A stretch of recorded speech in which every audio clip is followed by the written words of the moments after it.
बिस्मिल्लाहिर्रहमानिर्रहीम, अस्सलाम वालेकुम। तो आज हमारा टॉपिक है ग्रेनुलोमेटस इन्फ्लेमेशन और आज इसको थोड़ा सा डिटेल में हम जाके डिस्कस करेंगे कि क्या होती है।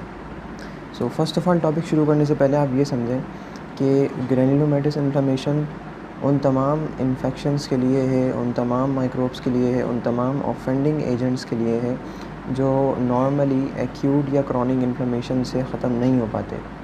तो उनसे डील करने के लिए हमारी बॉडी के अंदर एक स्पेसिफ़िक मैकेनिज़्म है जिसे हम कहते हैं ग्रेनुलोमेटस इन्फ्लेमेशन।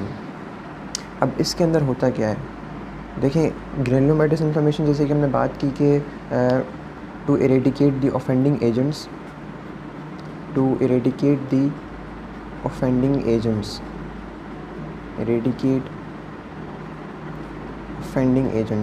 और ऑफेंडिंग एजेंट्स भी वो होते हैं जो नॉर्मली एक्यूट या फिर क्रॉनिक इन्फ्लेमेशन से इरेडिकेट नहीं हो पाते। ये बात आपको जहन में रखनी है।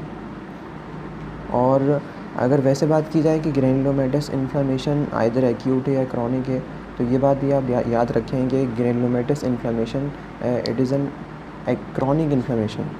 ये क्रॉनिक इन्फ्लेमेशन है, क्रॉनिक इन्फ्लेमेशन। अब देखते हैं कि इसके अंदर होता क्या है। देखिए नॉर्मली हमारी बॉडी के अंदर जैसे टी सेल्स मौजूद होते हैं। टी सेल्स मैं ड्रॉ कर देता हूँ, तो ये हैं टी सेल। तो इनकी स्ट्रॉन्ग एक्टिवेशन हो जाती है ग्रेनुलोमेटस इन्फ्लेमेशन में। जैसे कि ये उन ऑफेंडिंग एजेंट्स के लिए है जो नॉर्मली रिमूव नहीं हो पाते, इरेडिकेट नहीं हो पाते। तो उनको इरेडिकेट करने के लिए स्ट्रॉन्ग एक्टिवेशन चाहिए, स्ट्रॉन्ग एक्टिवेशन प्लस या positive mean strong activation. Strong activation of T cells जब ये हो जाएगी तो ये एक्टिवेशन करवाएगी, स्ट्रॉन्ग एक्टिवेशन करवाएगी मैक्रोफेजेस की। ये हैं हमारे macrophages. Strong T cell activation leads to strong activation of macrophages. अब नॉर्मली जो मैक्रोफेजेस एक्टिवेट होते हैं वो तो फैगोसाइटोसिस करवाते हैं या वो तो सिर्फ ऑफेंडिंग एजेंट्स को रिमूव करते हैं, उनको डिस्ट्रॉय करते हैं। लेकिन जब इनकी स्ट्रॉन्ग एक्टिवेशन हो जाएगी तो ये ना सिर्फ ऑफेंडिंग एजेंट्स को डिस्ट्रॉय करेंगे बल्कि ये इंजरी कॉज करवाएंगे हमारे नॉर्मल टिश्यू की भी, यानी हमारे नॉर्मल टिश्यू के लिए भी हार्मफुल हो जाएंगे। इंजरी टू नॉर्मल टिश्यू,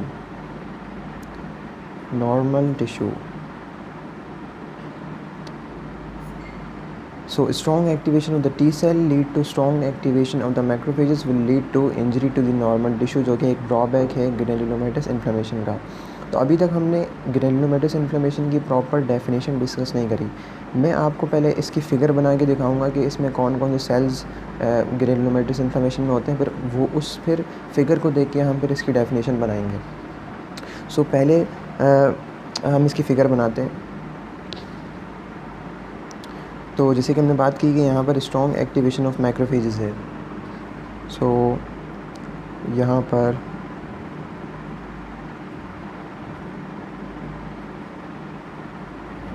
हमारे मैक्रोफेजेस हैं।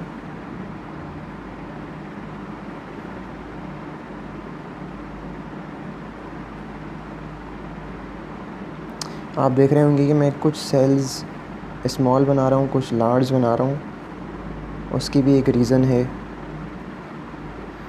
देखें जब हमने बात करी स्ट्रॉन्ग एक्टिवेशन ऑफ मैक्रोफेजेस की, तो जब मैक्रोफेजेस स्ट्रॉन्गली एक्टिवेट हो जाते हैं तो उनका साइटोप्लाज्म इनलार्ज हो जाता है, एबंडेंट साइटोप्लाज्म होता है।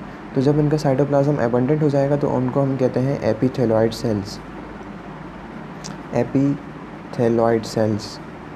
अब ये नॉर्मल नहीं है, ये इनका साइटोप्लाज्म नॉर्मल मैक्रोफेजेस से ज़्यादा हो चुका है। एपिथेलॉइड सेल्स का साइटोप्लाज्म इंक्रीज़ होता है, इंक्रीज साइटोप्लाज्म। तो उन मैक्रोफेजेस को हम कहते हैं एपिथेलॉइड सेल्स। अब ये एपिथेलॉइड सेल्स जब आपस में ऐसा होता है कि मिल जाते हैं, एपिथेलॉइड सेल्स जब आपस में मिल जाते हैं तो फिर ये बना लेते हैं जायंट सेल्स। जिस तरह ये एक जायंट बिग सेल है, तो ये मुख्तलिफ़ एपिथेलॉइड सेल्स के मिलने से बनी है जायंट सेल्स। और इनको हम लैंगरहांस जायंट सेल्स भी कहते हैं, लैंगरहांस जायंट सेल्स।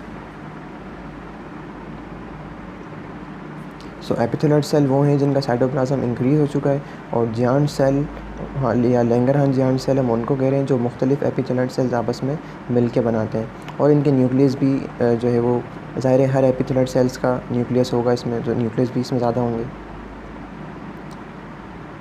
तो ये हैं जियांट सेल्स और एपिथेलॉइड सेल्स। फिर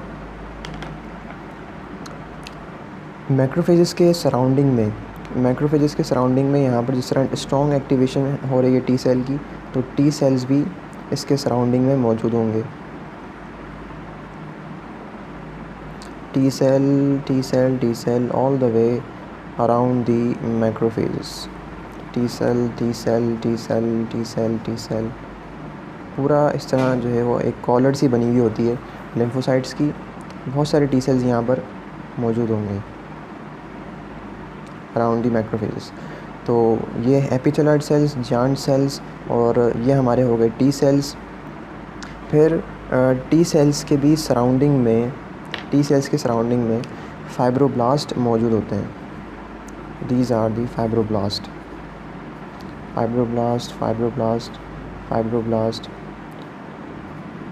लेकिन आपको एक बात ये याद रखनी है कि फाइब्रोब्लास्ट हर ग्रैन्युलोमेटस इन्फ्लेमेशन में मौजूद नहीं होते। फाइब्रोब्लास्ट सिर्फ मौजूद होते हैं, दीज आर दी फाइब्रोब्लास्ट, और फाइब्रोब्लास्ट सिर्फ मौजूद होते हैं ओल्डर ग्रैन्युलोमा में। जो फ्रेश न्यू ग्रैन्युलोमा है उसमें ये फाइब्रोब्लास्ट मौजूद नहीं होते, सिर्फ ओल्डर ग्रैन्युलोमा में मौजूद होते हैं।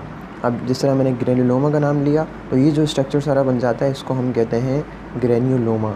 Actually it is present in the granulomatous inflammation, but the structure form this is called the granuloma। तो अब हमारे लिए ग्रेनुलोमेटस इन्फ्लेमेशन की डेफिनेशन बनाना बहुत आसान हो गया है। अच्छा, एक चीज़ जो मैंने यहाँ पर छोड़ दी वो है यहाँ पर ये एरिया जिसमें बिल्कुल कुछ नहीं है, खाली एरिया है, एम्प्टी एरिया है। तो ये बेसिकली अब मैं आपको बताता हूँ कि क्या है। तो ये एरिया है नेक्रोसिस का, और यहाँ पर जो नेक्रोसिस होती है ग्रेनुलोमेटस इन्फ्लेमेशन में उसको हम कहते हैं केजियस नेक्रोसिस, जो कि सेंट्रली होती है, in the centre of the granuloma होती है। देखिए नेक्रोसिस के बहुत सारे टाइप्स हैं, for example लिक्विफेक्टिव necrosis, fat necrosis और फाइब्रस नेक्रोसिस, लेकिन यहाँ पर जो नेक्रोसिस होती है उसे हम कहते हैं केजियस नेक्रोसिस। ये बात भी आपको याद रखनी है। सो दिस इज़ द ग्रेनुलोमा और द ग्रेनुलोमेटस इन्फ्लेमेशन। अब इसकी डेफिनेशन बनाना बहुत आसान है।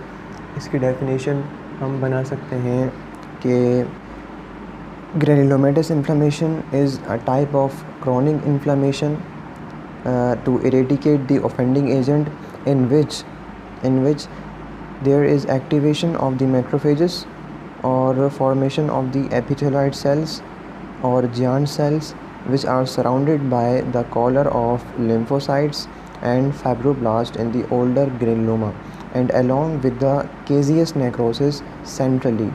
और मैं आपको एक बात और बताता चलूँ कि जो केजियस नेक्रोसिस होती है ये हमेशा नहीं होती, हर कंडीशन में, हर डिजीज़ में नहीं होती। कुछ कंडीशंस ऐसी हैं जिनमें केजियस नेक्रोसिस होगी और कुछ कंडीशंस ऐसी हैं जिनमें केजियस नेक्रोसिस नहीं होगी। तो इसीलिए डिवाइड किया है केजिएटिंग डिजीज़ यानी जिनमें केजियस नेक्रोसिस होगी, और non caseating disease, non caseating disease. अब जो केजिएटिंग डिजीज़ हैं वो कौन सी हैं और नॉन केजिएटिंग वो कौन सी हैं? तो the most common example of the caseating disease is the Mycobacterium tuberculosis infection, simply tuberculosis, the most common example of the caseating necrosis. And non caseating necrosis में हमारे पास क्रॉन्स डिजीज़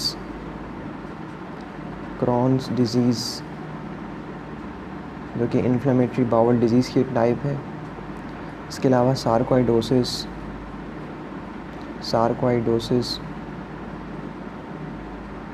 इसके अलावा foreign body granuloma, foreign body. तो ये caseating necrosis, इसका मतलब tuberculosis में caseous necrosis होगी और नॉन केजिएटिंग डिजीज़ में केजियस नेक्रोसिस नहीं होगी। आल्दो ये भी ग्रेनुलोमेटस इन्फ्लेमेशन की एक टाइप है, इनमें भी ग्रेनुलोमेटस इन्फ्लेमेशन होती है। फॉरेन बॉडी की हम बात करते हैं। फॉरेन बॉडी कौन सी फॉरेन बॉडीज़ होती हैं जिसकी वजह से ग्रेनुलोमेटस इन्फ्लेमेशन होती है। So for example talc injection in the intravenous drug abuse. जो इंट्रावीनस ड्रग एब्यूज़र्स होते हैं जो टॉल्क इंजेक्शन लेते हैं वो talc as a foreign body initiate करती है ग्रेनुलोमेटस इन्फ्लेमेशन को। और second thing is the sutures. ये दोनों चीज़ें, स्यूचर्स भी और टॉल्क इंजेक्शन भी फॉरेन बॉडी ग्रेनुलोमा करवाती हैं। अब इसमें केजियस नेक्रोसिस तो नहीं होगी, लेकिन ग्रेनुलोमा के सेंट्रल पोजीशन में फॉरेन बॉडी मिलेगी हमें। Foreign body is found in the centre of the granuloma, बिल्कुल बीच में। जिस तरह केजियस नेक्रोसिस मिल रही थी, तो फॉरेन बॉडी ग्रेनुलोमा में हमें सेंटर में फॉरेन बॉडी मिलती है। और स्पेशली हम जब इसको पोलराइज लाइट में देखते हैं, पोलराइज लाइट में, तो हमें सेंटर ऑफ द ग्रेनुलोमा में हमें फॉरेन बॉडी नज़र आती है, polarize light. So this is the foreign body granuloma. एक और टाइप है ग्रेनुलोमा की जिसे हम कहते हैं इम्यून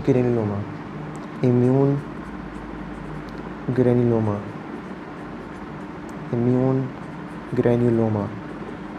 इसमें क्या होता है, इसमें बेसिकली ये होता है कि मैक्रोफेजेस, ड्रा कर देता हूँ मैं यहाँ पर, मैक्रोफेजेस एक्टिवेट करती हैं टी सेल को, it is a sign of activation.